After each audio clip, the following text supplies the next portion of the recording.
pay top Mora, salary negotiable. Look, Traveler, an urgent hiring notice and they're paying top Mora too! Oh, Paimon likes the sound of that.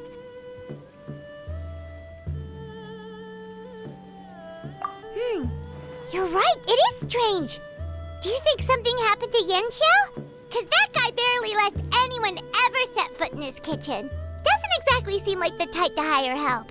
The notice says interested parties should go upstairs and talk to the innkeeper Huayan. Should we go and see what's up?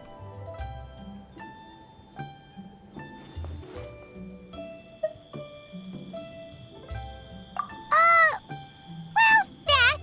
And to check up on Yanxiao, of course.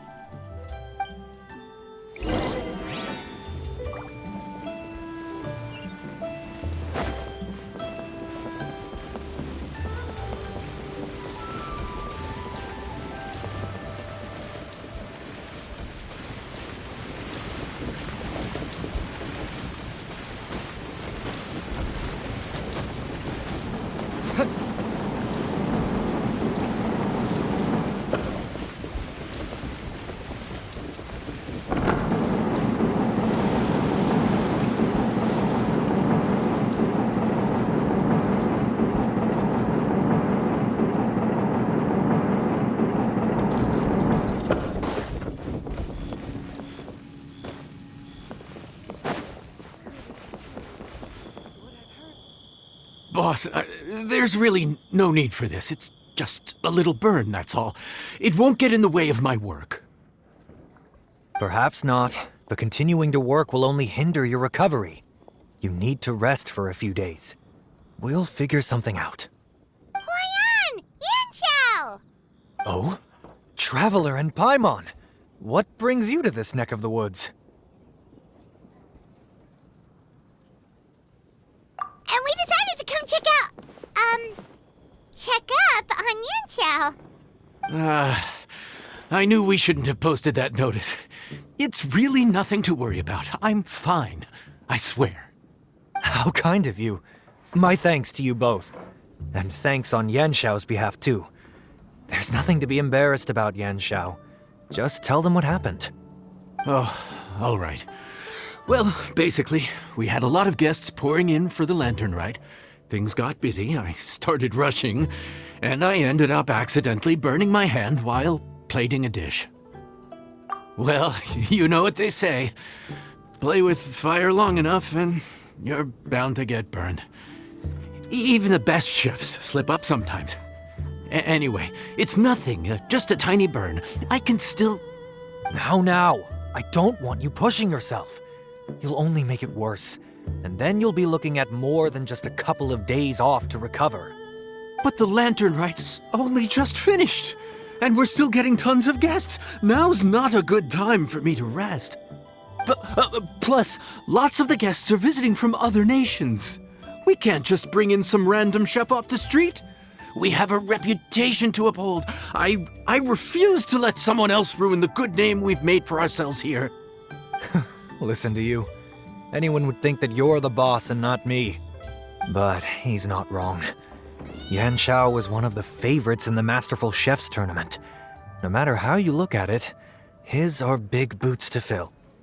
I don't mean to boast, but any chef of my caliber probably has their own restaurant to look after. It's not going to be easy to find someone who's got the skills and has the time to help us out. Looks like we might have to increase the pay we're offering even further. Do we know anyone that's a good chef and has the time to help out?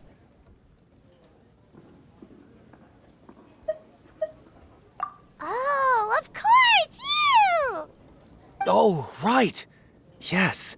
Now I think about it, I do recall hearing good things about your cooking ability. I suppose I'd added you to my mental list of people who can hold their own in a combat situation, but forgot you can cook. Why are you even keeping a mental list of people who can fight? Maybe a story for another time. More importantly, I'm sure Yanxiao would be comfortable leaving his kitchen in your hands, if anyone's. What do you think, Yanxiao? Well, since it's you, I suppose that's better than anyone else. traveler. Should we do it?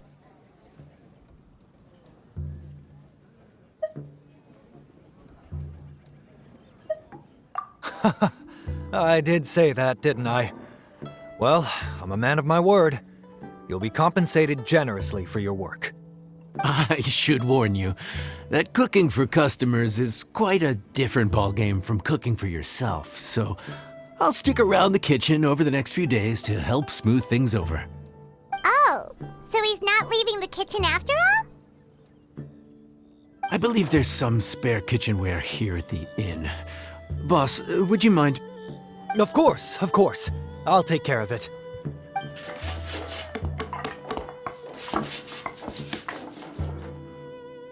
Whew. All done. Come, take a look. This was made with your measurements in mind.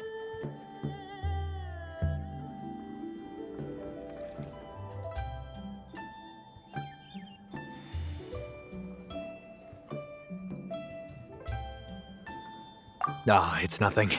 A little handicraft and elbow grease goes a long way. All right, Yanxiao. I'll leave you to take it from here. You really went to all the trouble of building a new stovetop?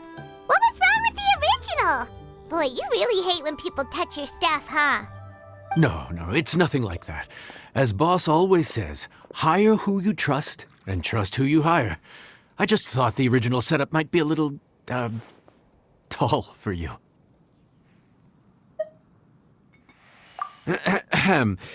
Anyway, as I was saying, cooking for guests is different from cooking for yourself. Not only do you have to execute on taste, aroma, and appearance, but you also need to ensure speed, precision, and consistency. Having the right equipment is a big part of that. Ill-suited equipment doesn't just make the job more tiring, it also slows you down. And paying customers don't have unlimited patience. Sometimes cooking is all about being well prepared. That's how you ensure speed. Okay, and what about precision and consistency? Precision all comes down to using your eyes. Where to slice into a particular cut of meat, how much oil to use, how to tell when a dish is done cooking. When you cook for yourself, you can always add salt if it's too bland or add water if it's too salty. You can tweak the taste as you go, but in a restaurant, there's not that much room for trial and error. Worst case scenario, Paimon can deal with any subpar dishes by making sure they get properly disposed of. The final thing you have to focus on is consistency. You have to be able to handle the most challenging orders with the same level of technique and skill as the easiest ones. This is particularly important when you have guests from all over, each with their own tastes and preferences.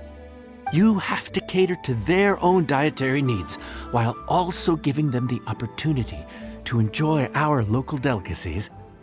This last point is making Paimon's head spin. Don't worry. Matter of fact, someone as well-traveled as you may even have a better handle on it than me once you get started. And of course, I'll be around to help you over the next few days. I don't think we'll have any trouble making all our guests feel right at home.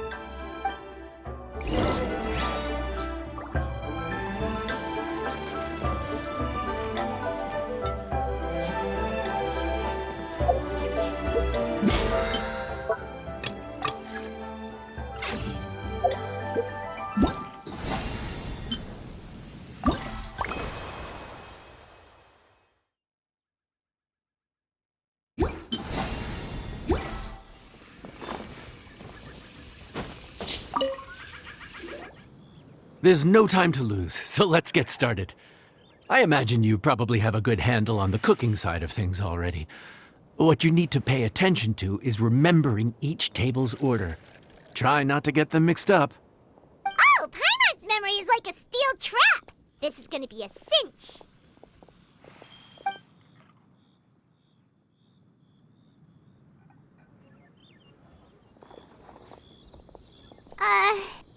Which ticket are we on again? Table 1 was onions, but no chilies. Table 2 was chilies, but no onions. And table 3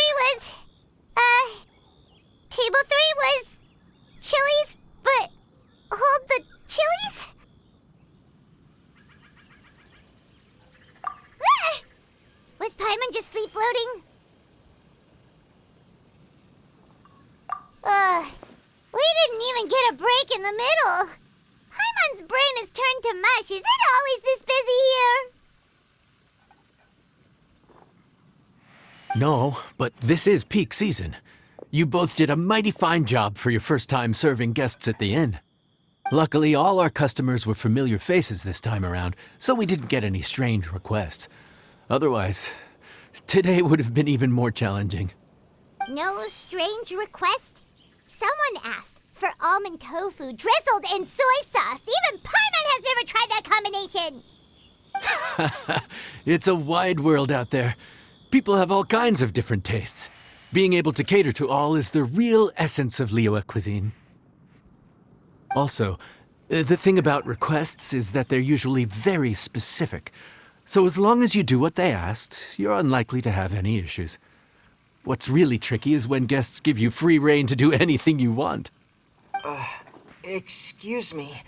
Are you still open by any chance? Huh? Paimon knows that voice. Let's go check it out! What should we do? It doesn't look like anyone's here. If only we'd gotten here a bit sooner. It's all right. If we start building a campfire now, we'll be eating before too long. Right. Besides, if anyone's to blame, it's Linny. So busy being a greedy culture vulture that he lost track of time. Linny, Lynette, Fremine, it is you!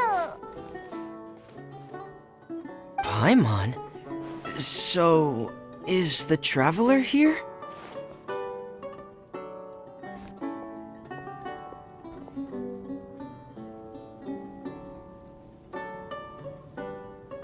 Traveler, Paimon! What a nice surprise!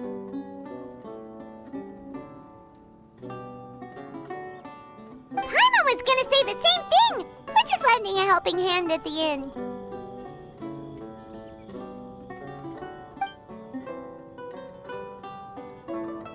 Anyway, so that's how we ended up here. But what about you guys? Don't tell us. Father sent you on another mission? No, quite the opposite, actually. We're in Liyue on vacation, and while we're here, I thought a cultural tour might be in order. Father said we deserved some rest after everything that happened recently. Otherwise, it could jeopardize our next mission. It's not every day we get this kind of opportunity. Linny thought it might be fun to spend some time in Liyue, especially since it's Lantern Rite season. We could hardly pass up the opportunity to watch a Liyue-style magic show. Although, I think they call it conjuring here. In our time here, we've seen conjuring tricks incorporated into a Liyue opera show, and even a wushu dance. It was amazing. So, we decided to stay here for a few more days to see what other forms of inspiration this land might have in store for us. We visited Granny Roshin in Chingsa village not long ago, and today we continued our cultural tour in the area around here. In the end, though, we lost track of time. We haven't even eaten anything yet. And speaking of eating, as you know, seafood is a big part of both Liyue and Fontaine cuisine, but it's cooked very differently here.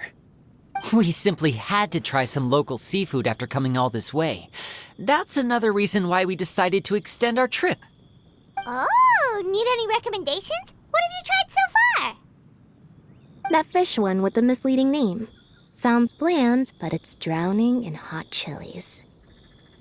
Oh, you mean blackback perch soup? You're right, the name doesn't give much away. It looked and smelled so appetizing that Lynette took a huge mouthful, blissfully unaware that she was about to set her mouth on fire. She could barely speak for the rest of the day after that. Luckily, that wasn't a huge adjustment for her.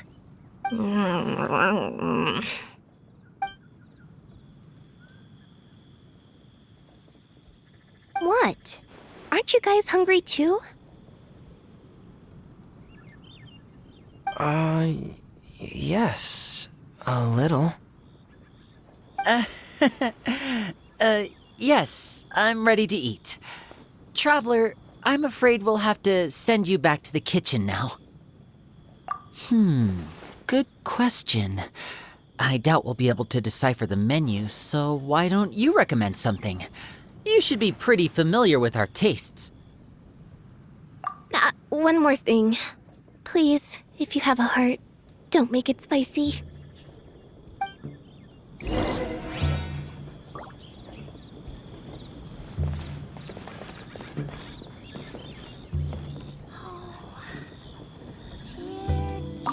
I thought the blackback perch stew was actually pretty tasty.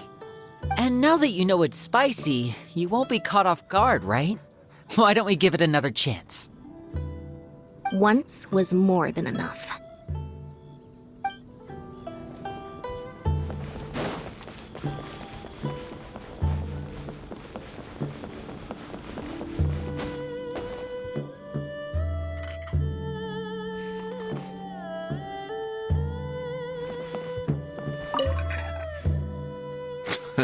Fontaine, huh?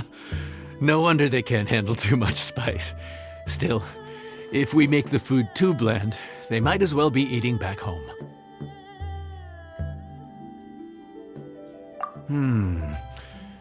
There's this crab and shrimp stir-fry I know that could work.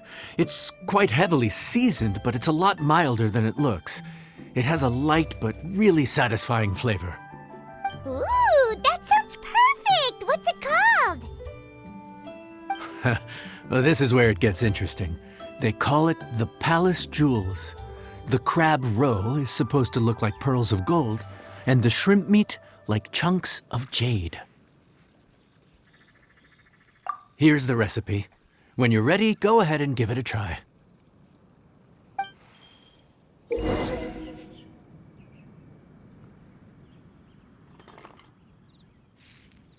it be true? What I've heard.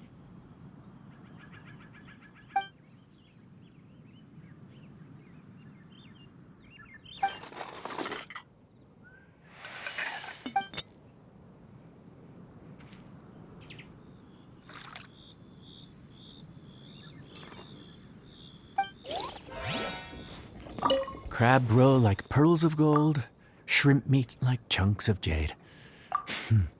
Whoever wrote this recipe had quite the imagination.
Yes, we meant to say, you two must be tired after a long day of work.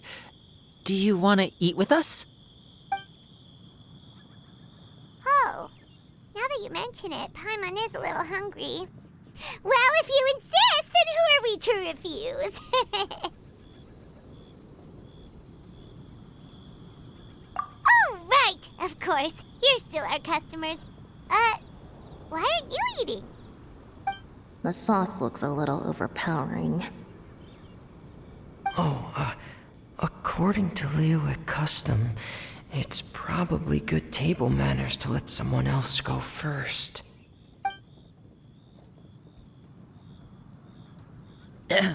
Looks delicious, traveler. I guess I'll dig in first. Here goes. What is it? Do you need some water? No, it's delicious. The flavor is so pure. It's drenched in sauce, but somehow it just enhances the natural flavor of the seafood. Try it for yourselves. All right.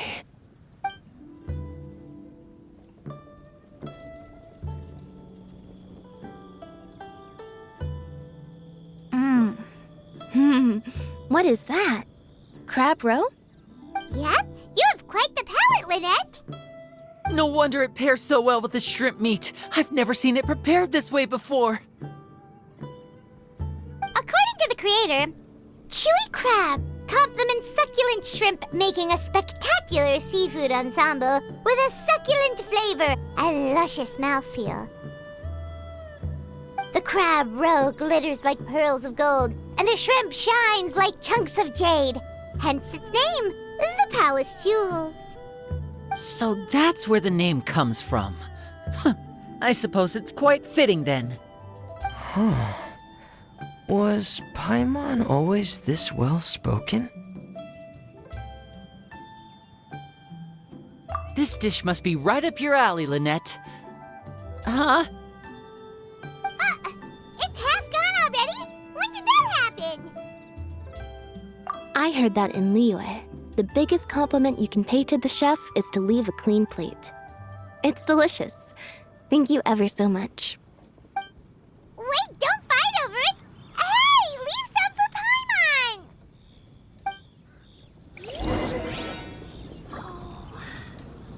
Here, kitty, kitty, kitty. I think I'm finally getting the hang of chopsticks.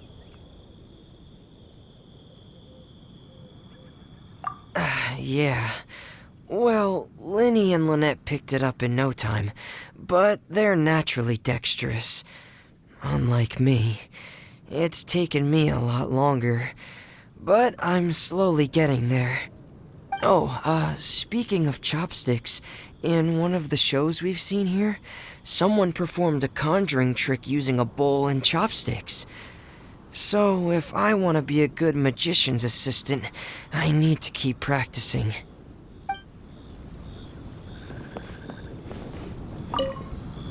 Lynette's not usually so forthcoming about what she likes. But this time, well, she's expressed it in more ways than one. I guess you've rubbed off on her too.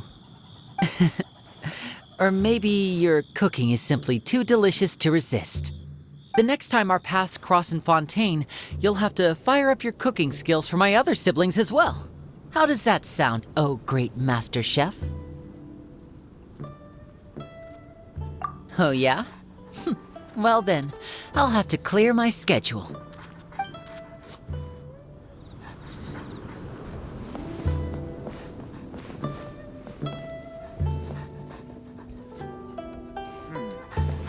This could be an obstacle.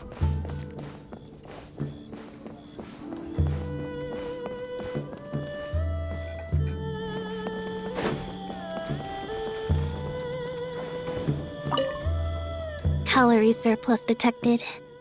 Digestion mode engaged. Yeah. Well, Linny and I are usually careful about what we eat because we have to stay in performance shape. That, plus it's generally bad manners to overindulge at the dinner table. But once in a while, it's nice to treat yourself in the company of family. Besides, if I'd waited until my brothers were finished trying to outpolite each other, the food would have gone cold. Let me guess where you're from.